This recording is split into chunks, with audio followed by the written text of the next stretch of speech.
What's crack-a-lackin' challengers? I'm your host James Morelan. Today we have a huge box to be unboxing. I've unboxed so many boxes in the last month or something, I don't know. This one is really special. The lighting is horrible. This one is special because it includes some new things that have recently been released, and this is from Justin from HL Plants. If you guys use the code Challenger20 or the link in the description, you'll get 20% off your first order. Also, it helps me out a lot. Let's just jump right into this. If you guys missed the video when I unboxed my betta fish, some of the things in this box are actually going to be used in that tank, and I'm actually doing a re-aquascape of that tank. But here we go. You're first greeted with a bunch of bubble wrap and a lot of plants.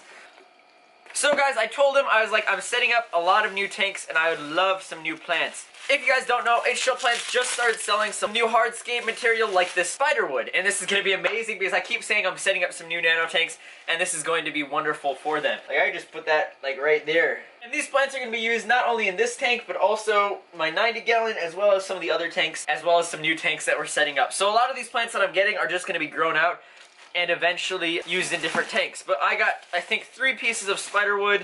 I wondered how we'd be able to ship these things. But I actually want to have some of these going a little bit out of the water so I can have some moss growing on it, and I think that'd be really cool. But now we're left with plants and also a special three special things. So guys, as most of you know, that most plants require fertilizer, and as you can see, I got 3 fertilizers. So they just came out with this new line of Vital, and it is amazing. It's in this new bottle and this new look, and it looks really cool actually. I still have my old bottle. So this is what the old bottle looked like, and this is what the new one looked like. Well, that's interesting. But after we take these out, we also have some root tabs and another new container, and these are pretty cool. So I'm going to put these to the side, and I'll be sure to test them. But now we are left with plants. We got a ton of plants and quite a bit of floaters, and I love floaters. I actually just got some Salvinia, and I put them in all my tanks. I'm trying to grow them out and put them in other new nano tanks. And Justin knows that I love floating plants. I talk about them all the time, as well as carpeting plants. But let me say something really cool. If you guys remember my mystery snail video, these mystery snails breed like crazy. People were wondering what I was going to do with them. You can actually leave them in your aquarium if you have a lid, because you need to keep the humidity up, and if it's open like this, the eggs will dry out and it'll be too hard for them to crawl out of. So I made this little moisture hide, and I actually have to empty out some of the water. I do that every day. But they laid 2 more sacks of eggs. One of them is in here and one of them is on the wall. And it's crazy. I wake up every morning and check, and there's another set of eggs. That is crazy, and I'm gonna have a ton of them apparently. So here's the box, and this is actually like an extra large shipping box, which I've never gotten from Justin. So that just means we have a ton of plants in here. Man, I'm so excited. I love this. It's like so cool to unbox. Also, we got some new merch. Ooh. But I can read off everything I have. I might plan it all. Ooh. Oh yeah, I almost forget. I love these little planting cards because they give you a lot of information. So we have water sprite, and I've been waiting for this plant for a long time. It's always sold out because apparently a lot of people also like it. We have Rotala indica, and I love this plant. I have some Rotala, I think in my 90-gallon. We have some red root floater, and that's one of the floating plants. We also have some micro sword, dwarf water lettuce floating plant, contortion val, which is like spinning val, which is awesome, Bocapa carolina, and Java fern, as well as a Nubius. So wait guys, I'm gonna actually be meeting Justin along with a lot of other cool fish keepers, and some of their channels will be down in the description, but I'm actually gonna be meeting up with them in the Chicago Aquatic Experience.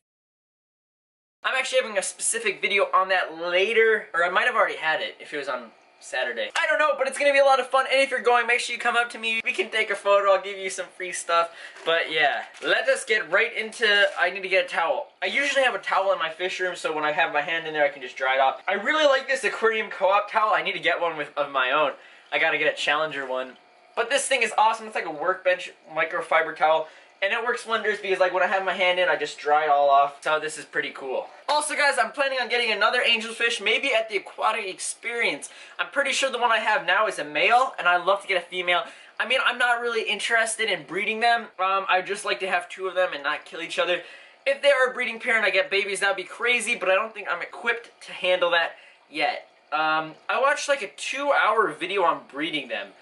They're pretty crazy. Also guys, my killifish actually eats some freeze-dried bloodworms, which is really cool because I was kind of concerned of what he'll be able to eat. But he's doing awesome. He's coloring up. He looks beautiful, but let me go get a towel and I'll be back in a sec. Alright guys, so I'm actually going to start by putting a piece of driftwood into this tank. This driftwood will probably float, I think, until it gets waterlogged. So it'll also darken up. But I'm just going to try putting it in. Oh, they are sinking. That's cool. So I'm kind of wondering what plants I should put in there. But this is actually my Halloween tank, and that video should have been already out. I don't know. I have so many videos I have to film. Obviously, I'm no expert at aquascaping, but I try my best. And I feel like when you're equipped with the right materials, it usually ends up looking pretty cool.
For the video, I will catch you on the Fluid Flop scale later. Make sure you stay tuned for the cinematics of all the tanks. Sorry I've been keeping some secrets from you guys. I'm sure they'll come out in the next couple of weeks or months. But other than that, make sure you check out HDL Plans. I'll catch you on the Fluid Flop scale later. Bye, Dab.